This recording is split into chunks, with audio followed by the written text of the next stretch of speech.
É de fato uma satisfação estarmos juntos durante esses 10 dias de oração. Eu entendo que cada um de nós deve pelo menos ter um pedido especial e termos uma experiência com Deus na oração durante esse período dos 10 dias. E dando continuidade ao tema, nós hoje vamos refletir, vocês já fizeram isso inclusive. Qual é a oração que Deus ouve? Qual é a oração? Deus ouve a oração do humilde, não é isso? Queridos, aqui está uma verdade que nós precisamos atentar. Geralmente, quando nós falamos de oração, nós pensamos em fé. Certo ou errado? A gente pensa em fé. Mas lembre-se de uma coisa: fé sem humildade é presunção. Então, a humildade, ela precede a fé no que tange a oração. Por isso é importante que nós atentemos para o nosso coração quando entramos na sala de audiência do Deus eterno para conversar com Ele. Como está o meu coração? Diz então o salmista: sonda, ó Deus, o meu coração. E coração na Bíblia significa o quê? Mente. Como está a minha mente quando eu entro em contato com Deus por meio da oração? Ela está em submissão à vontade de Deus, ou ela está querendo pressionar Deus a fazer o que o seu coração quer? Eu quero que, antes de mais nada, você pense no fato de que Jesus, ele nos ensina que a oração repleta de humildade, ela é o melhor caminho para você alcançar a verdadeira grandeza. Vocês concordam com isso? É até um paradoxo, né? A humildade é o melhor caminho que te conduz à verdadeira grandeza. Quando nós estamos de joelhos, nós crescemos diante de Deus. Quando nós estamos em oração, nós mexemos com o coração de Deus. E é importante que nós entendamos que a humildade na oração, ela faz com que eu entenda a diferença entre querer, desejar, merecer, necessitar e submeter-se. Existem diferenças que somente a humildade nos dá discernimento espiritual quando nós entramos em oração. O que é que está imperando no meu coração? O que eu quero ou o que Deus quer? Há, na realidade, um conflito interior entre o que eu quero e o que Deus realmente quer. No que tange a questão dos meus desejos, no que tange a questão da minha autoavaliação, quando eu penso que sou merecedor daquela bênção. Então você ora dizendo: Senhor, me conceda tal bênção porque eu mereço. Ou de repente você não recebe a bênção e fica com ressentimentos de Deus. Ressentimentos que você não expressa, mas que estão lá no íntimo do teu coração e que de maneira muito sutil termina refletindo em seu relacionamento com Deus, em sua fé. E aí vem a questão de submeter-se. Eu quero que, neste momento, você faça uma relação entre querer e humildade, desejar e humildade, merecer e humildade, necessitar e humildade, submeter-se e humildade. Dessas 5 coisas, a mais importante é submeter-se. Submeter-se à vontade revelada de Deus para a tua vida, quando muitas vezes você não a compreende. Somente a humildade nos ajuda a aceitar a vontade de Deus quando nós não a compreendemos. Sim ou não?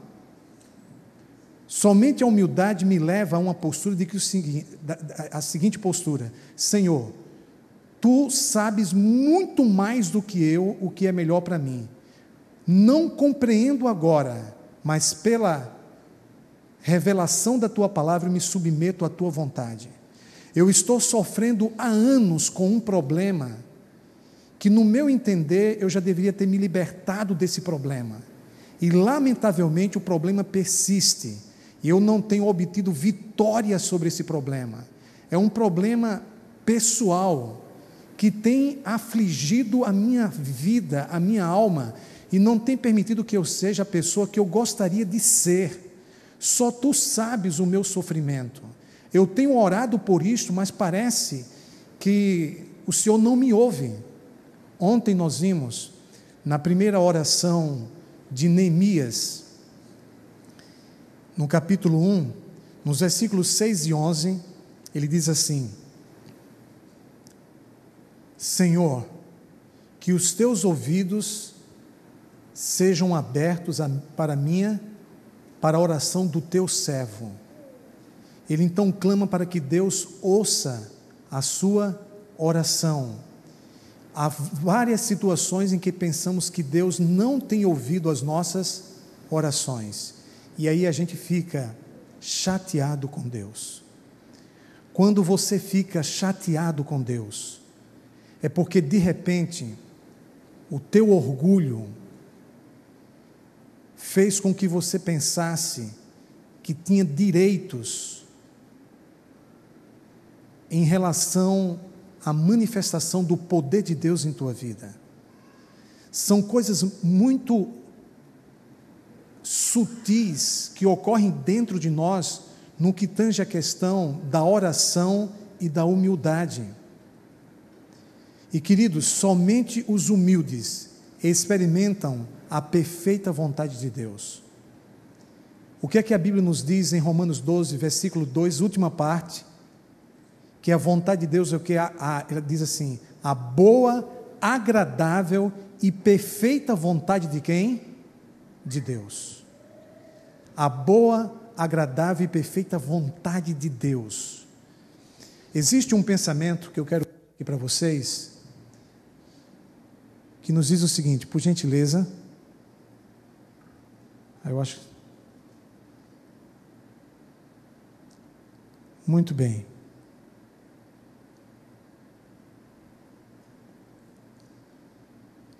Eu acho que eu, de repente, Éder, vamos ver aqui.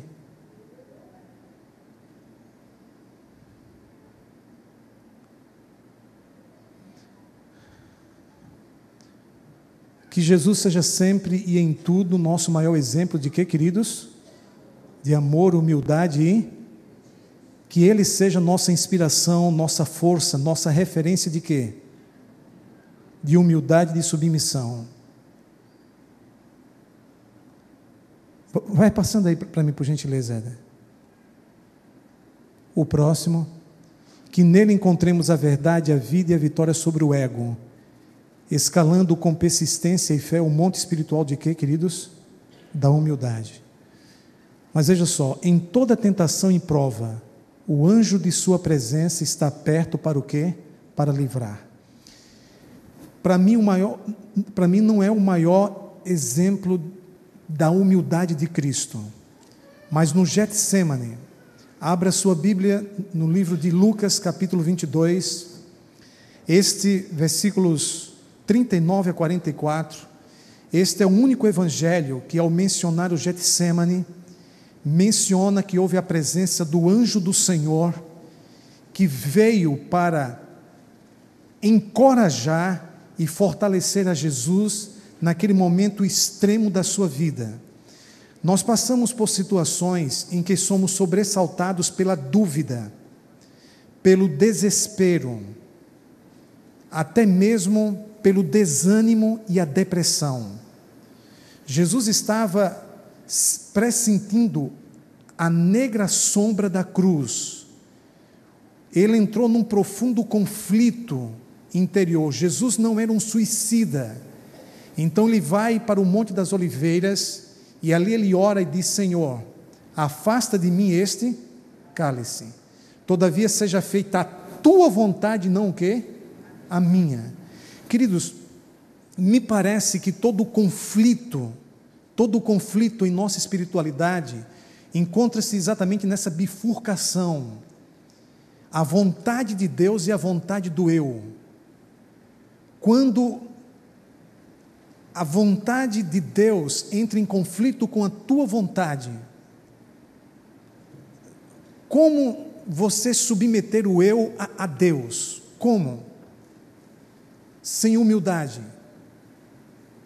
É preciso que haja humildade para que haja submissão e aceitação da vontade de Deus quando você não a compreende. Quando você está travando uma luta sangrenta com o seu ego, quando os desejos da carne estão exercendo maior força em tua vida do que a palavra de Deus, do que as propostas de Deus, do que a revelação da vontade de Deus. E isso acontece naturalmente porque você tem as duas naturezas. Você tem agora a natureza espiritual que foi implantada pelo Espírito Santo por ocasião da sua conversão, mas você traz consigo a natureza de Adão após o pecado. E você tem tendências, você tem pontos fracos, você tem problemas, você tem vulnerabilidades, você tem fraquezas, você tem limitações, você tem impossibilidades, que somente você e Deus sabem quais são, e coisas que você luta e não tem muitas vezes força para vencer, e que as pessoas que estão ao teu redor não te compreendem, muito pelo contrário, se elas souberem, elas vão falar mal de você no lugar de ajudar a você, e aí você se sente sozinho, e sozinho nós somos muito mais frágeis e vulneráveis. O que nós precisamos, na realidade, numa situação como esta, é de encorajamento, de apoio, de amizade, de compreensão, de aceitação. Jesus, em sua humanidade, ele estava exatamente assim. Mas os apóstolos, lamentavelmente, não tinham maturidade espiritual, estrutura, sabe, para ajudar a Jesus naquela hora. Então Jesus deixou os seus 3 amigos mais próximos e a um tiro de pedra, que era exatamente a distância em que você lançando uma pedra, você conseguia, no caso, a pedra chegava lá. Então suponhamos que sem força do jeito que eu estou, ficando velho, eu lançasse a pedra e ela fosse parar lá na porta, no máximo ali na porta da igreja. Jesus ficou a aproximadamente essa distância, e o fato é que ele se ajoelhou para orar, e ele orou em voz alta, a ponto de que os discípulos conseguiam ouvir, mas eles preferiram dormir do que orar. E quando você prefere assistir televisão do que orar, quando você prefere o Facebook do que o Face Jesus, quando você prefere, sabe, outra coisa no lugar de Jesus, aí talvez você compreenda o que aconteceu naquele momento com os apóstolos. E eles então passaram a dormir, mas Jesus estava precisando de ajuda, de apoio. Queridos, há situações em nossa vida, entendam o que eu vou dizer agora, há situações em nossa vida que nós não somente precisamos da força, da ajuda, da presença de Deus, como também precisamos da presença, da ajuda dos amigos. Sim ou não, Éden? Você concorda com isso, Éden? A gente precisa ajudar uns aos outros. E o anjo do Senhor era o anjo Gabriel, substituto de Lúcifer. E ali está exatamente um exemplo extraordinário. quando Jesus disse: seja feita a tua vontade e não o quê? A minha.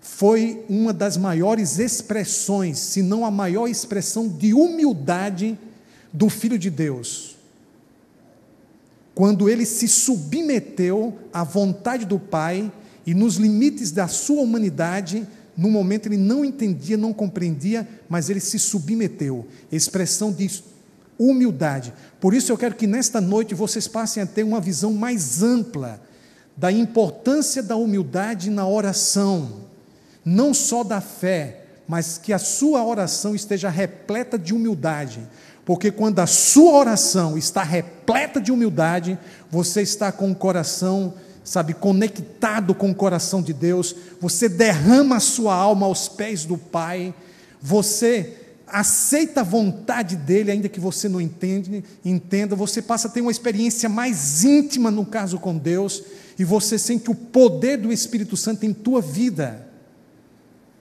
Apesar da aflição, apesar do sofrimento, da dor, da incompreensão, a humildade proporciona sabedoria, a humildade proporciona serenidade, simplicidade, sim ou não, queridos? E quando você mantém a serenidade diante de um problema, quando você mantém a simplicidade, quando você mantém a santidade, a humildade na realidade é aquela virtude que deve estar por trás de todas as outras virtudes.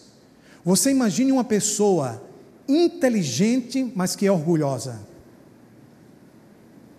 Uma pessoa que é bondosa, mas que é orgulhosa.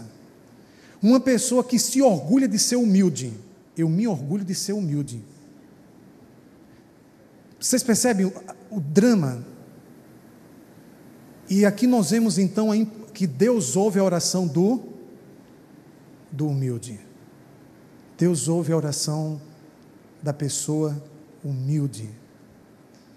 E existe uma parábola no Evangelho de Lucas, no capítulo 18. Abra mais uma vez o compêndio de Deus, no Evangelho de Lucas, capítulo 18.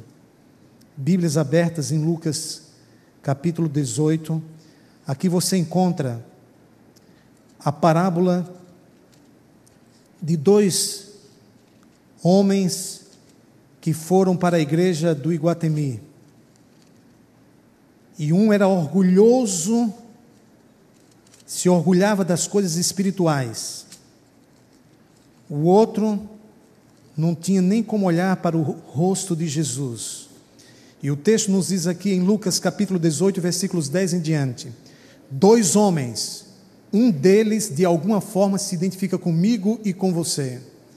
Você conhece a história. Eles subiram ao templo com o propósito de quê, queridos?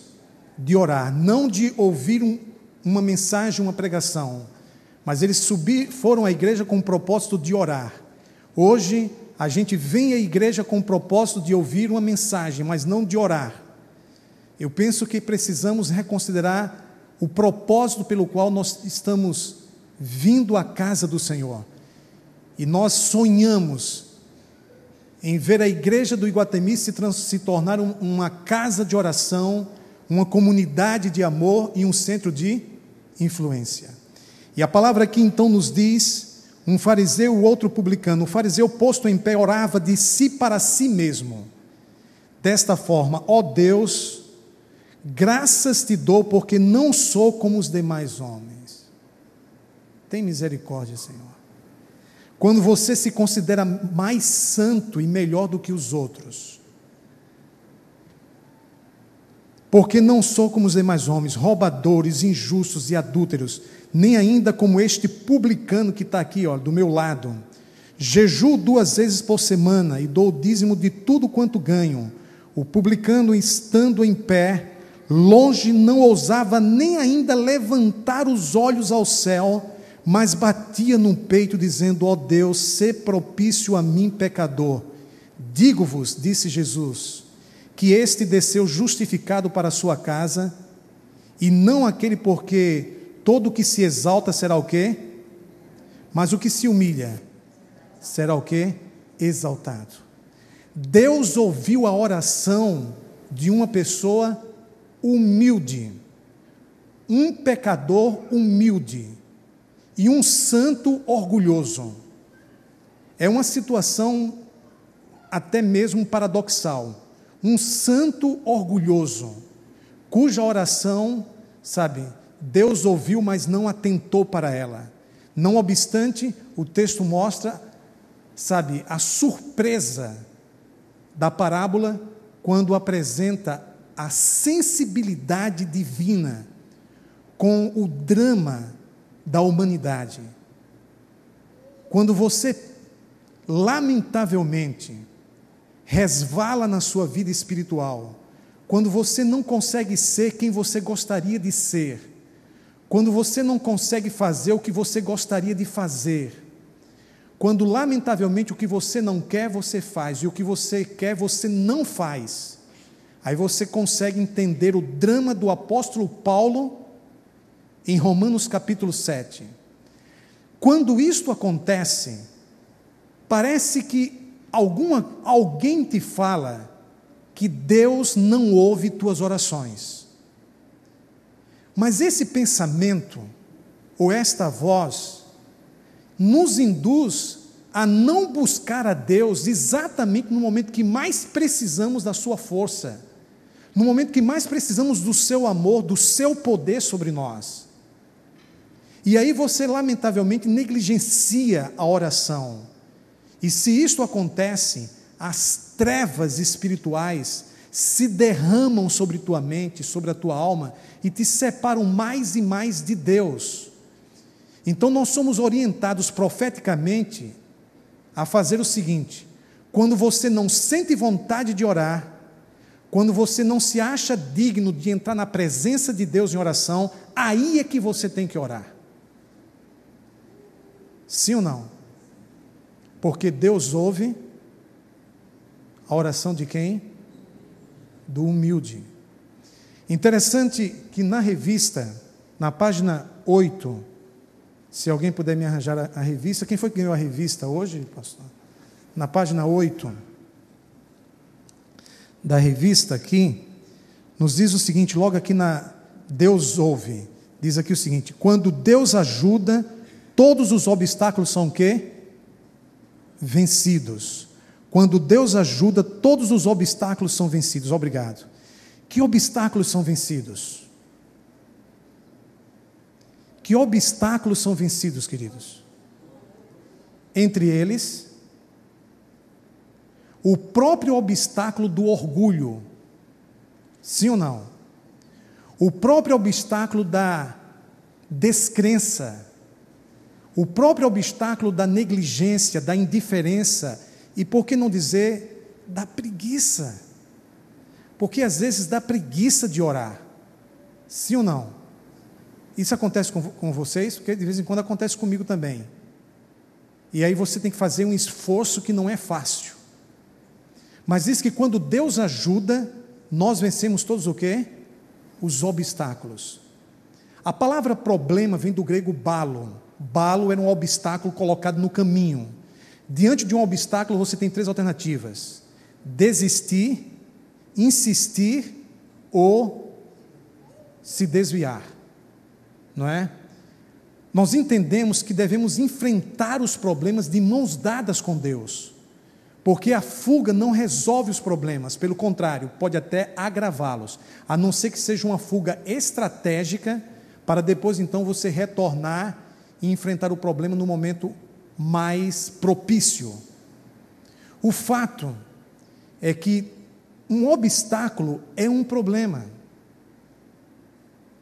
E diante, naturalmente, de um problema, a palavra diz: Deus ajuda você a vencer todos os obstáculos. Deus ajuda. Queridos, existe uma pessoa que conheceu por experiência pessoal a ajuda de Deus diante de um tremendo obstáculo. Esse pensamento aqui, vamos ver aqui o próximo pensamento? Um pensamento aqui que diz o seguinte, tudo bem, o pensamento diz assim, chegou lá, Pode passar, por favor?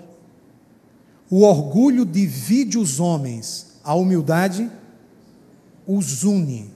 Pensa nisso. O orgulho divide os amigos, divide a família, divide a igreja. Mas a humildade, o que é que acontece? A humildade o quê? Nos une. Então você imagine você namorando com um rapaz lindão, mas o cara é primeiro ele, segundo ele, terceiro ele, quarto retrato dele, quinta moldura e sexta parede. Vai ficar ou não difícil o relacionamento? É claro que vai ficar difícil o relacionamento. A Bíblia nos mostra como o orgulho dividiu uma família. A família de Eucana, Bíblias abertas, por favor, em 1 Samuel capítulo 1. Abra a sua Bíblia em 1 Samuel capítulo 1. Aqui nós temos o caso deste rapaz, Eucana, que tinha duas esposas. Uma se chamava Ana e a outra o quê? Como? Penina. Por favor, não tenha pena dela, que era o trem dentro de casa. Não coloque o nome de uma filha de Penina. Não faz isso, né? Mas Penina não era fácil, ela era orgulhosa, porque ela tinha filhos e filhas com Eucana. Em contrapartida, Ana não tinha nenhum filho. Aquela mulher, ela tinha no mínimo um time de futebol de campo dentro de casa. No mínimo, e vocês vão ver isso daqui a pouco. Mas Ana não tinha nenhum filho, e de acordo com a cultura, uma mulher estéril era uma mulher amaldiçoada. Ela se sentia altamente rejeitada. Então, os efeitos psicológicos e emocionais e sociais da esterilidade os efeitos eram cruéis. E ela sofria muito com isto. Hoje há muitas pessoas que preferem não ter filhos. E há milhões de abortos. E quantos estão aí na fila tentando adotar uma criança? Mas o texto aqui nos mostra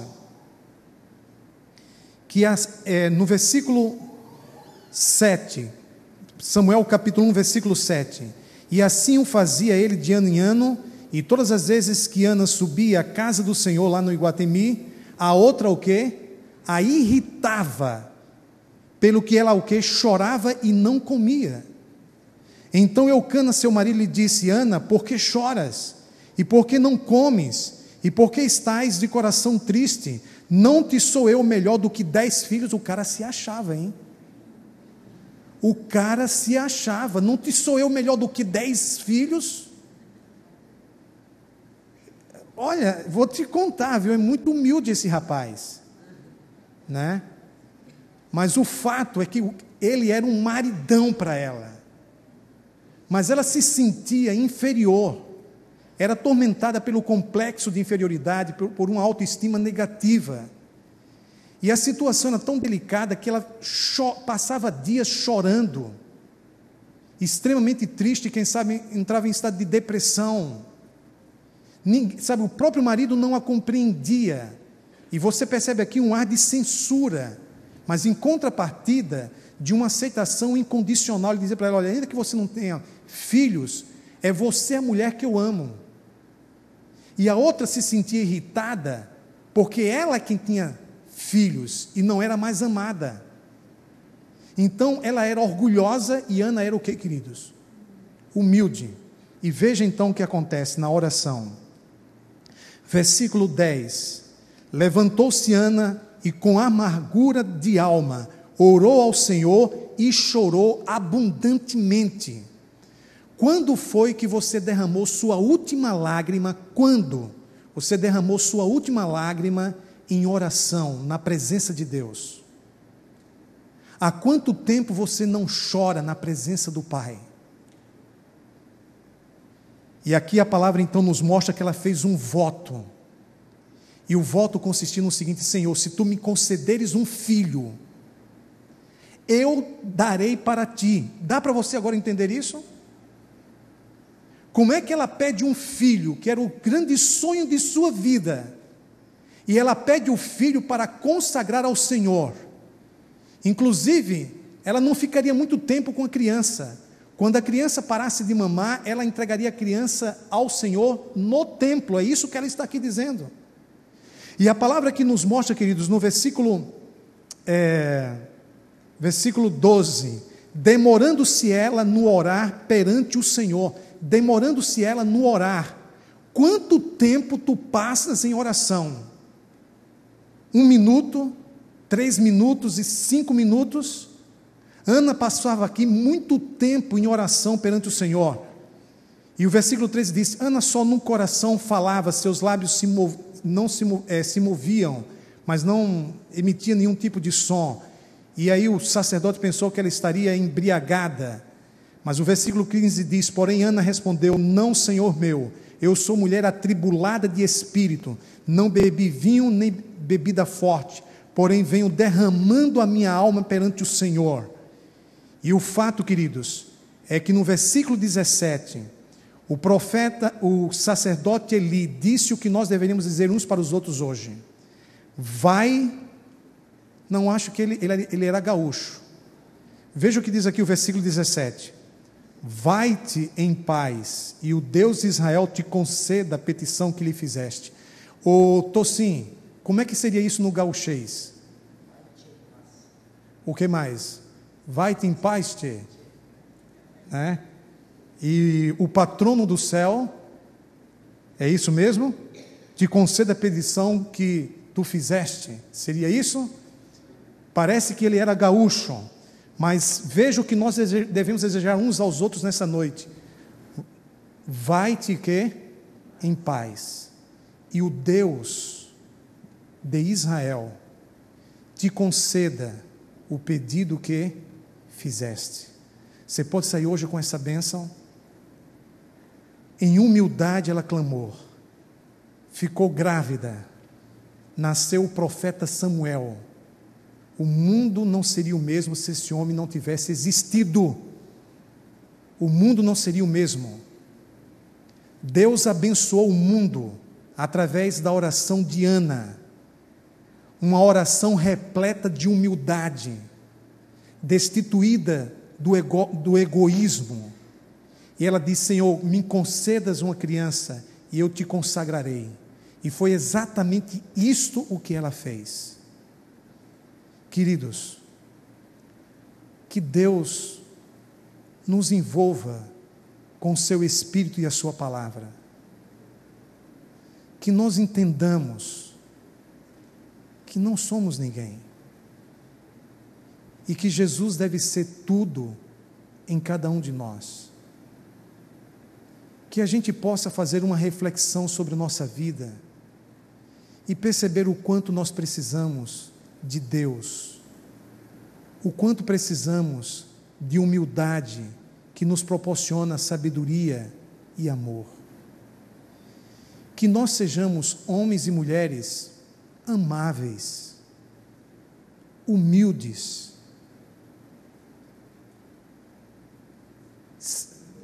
simples.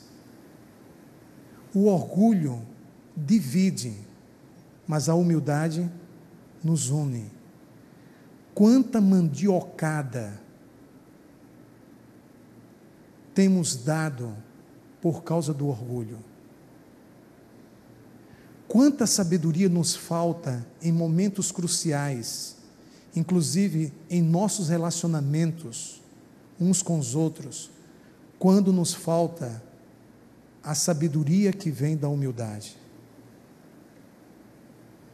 Como nos aproximamos de Deus, se achando no direito de receber alguma bênção dEle, quando não temos consciência das inúmeras bênçãos que Ele tem nos concedido ao longo da nossa vida.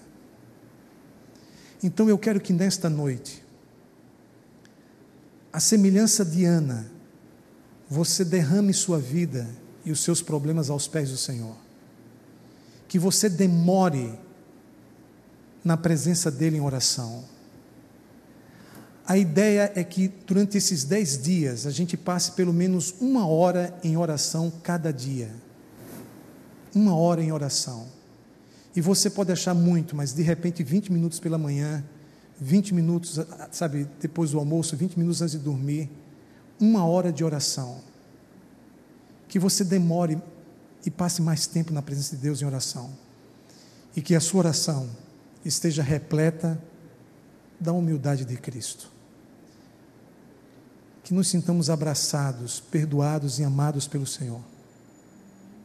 Em Cristo. Amém? Vamos então ficar em pé e vamos cantar essa música que é muito bonita, que nos fala exatamente sobre a oração. Louvemos ao Senhor.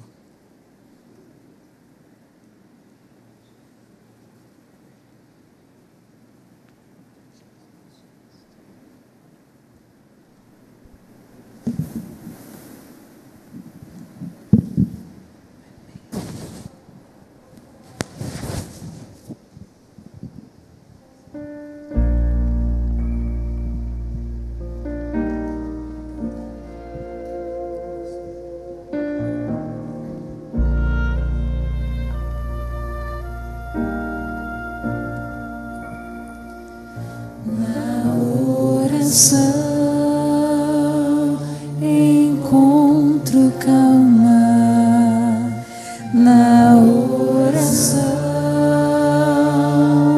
encontro paz, orar a Deus faz bem na alma, falar com Deus me satisfaz.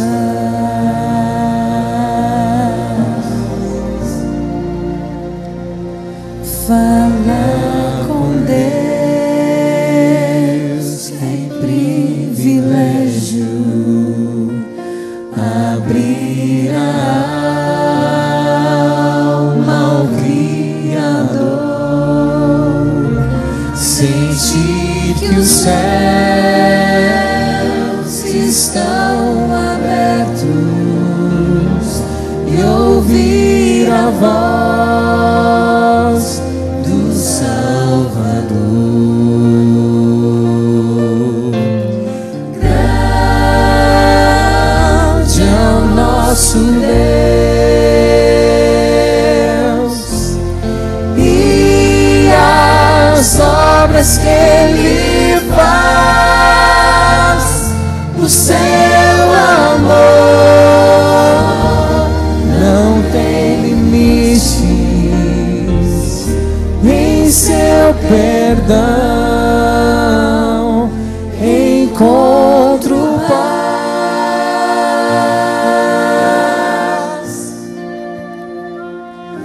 Falar com Deus é o que preciso, pois Ele é fonte de poder, só nele a vida faz sentido, pois me dá forças pra viver. Grande é o nosso Deus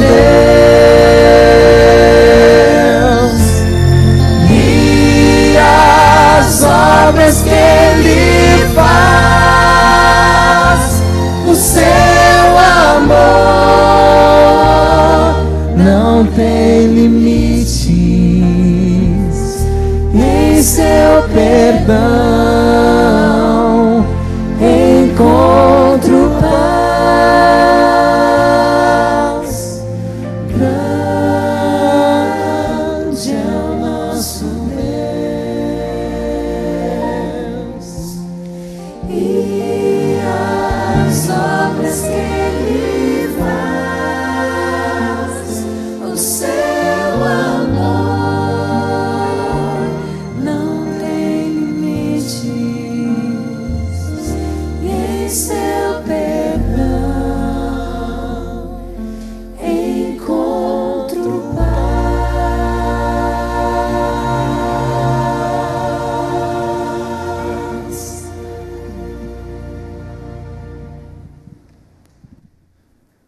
O publicano precisava de perdão. Ana precisava de um milagre. Cristo precisava aceitar a vontade de Deus. E você, o que precisa? Nos ajoelhemos e diga para Ele o que você precisa. E daqui a 15 segundos eu farei a oração.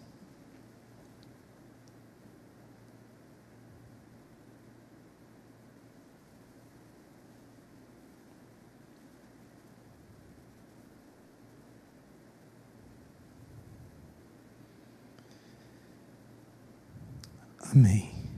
Pai, ajoelhar-se é uma expressão de humildade. Mas pode acontecer do nosso corpo estar nessa postura, mas o nosso coração não está ajoelhado diante de Ti. Suplicamos que com Tuas próprias mãos ajude-nos a nos inclinar perante o Senhor com humildade, reconhecendo que não somos melhores do que ninguém, reconhecendo a nossa pecaminosidade, a nossa necessidade, mas acima de tudo, que pela humildade nos submetamos à Tua vontade. Que cada um de nós, durante esses 10 dias de oração, Senhor, experimente a Tua graça, experimente a manifestação do Teu poder em resposta às nossas orações. São 10 dias de oração, 10 horas de jejum, e esperamos no mínimo 10 horas também de oração. Que sejamos auxiliados pelo Teu Espírito, que nos aproximemos de Ti desejosos de que a Tua vontade, tão somente a Tua vontade, se cumpra em nossa vida. Tu fizestes promessas maravilhosas em Tua palavra. Só no Antigo Testamento encontramos 3.044 promessas, Senhor. No Novo Testamento, 529 promessas, Senhor. São 3.573 promessas. A Tua palavra diz, em Lucas 1,37, que Tu não tens nenhuma impossibilidade para cumprir as Tuas promessas. Então, cumpras em nós a Tua promessa de perdão, a Tua promessa de poder, o poder do Teu Espírito Santo, se derramando sobre as famílias, sobre os jovens, sobre a Tua igreja, meu Pai. Ajude-nos a crescermos espiritualmente, a termos uma vida espiritual de constante crescimento. Ajude-nos a andar lado a lado com Cristo. Ajude-nos a desfrutar da Sua presença a cada momento do dia a dia. Ajude-nos a amar a Jesus até as últimas consequências e fazermos renúncias, sacrifícios, se necessários for, mas que sejamos completamente Teus. Por isso, Senhor, ajoelhados, com o coração repleto de humildade, dizemos: seja feita a Tua vontade e não a nossa, em nome de Jesus, amém. Aproveite agora, abrace a pessoa que está do seu lado e diga: vai-te em paz, e que Deus de Israel faça conforme o teu pedido, a tua oração.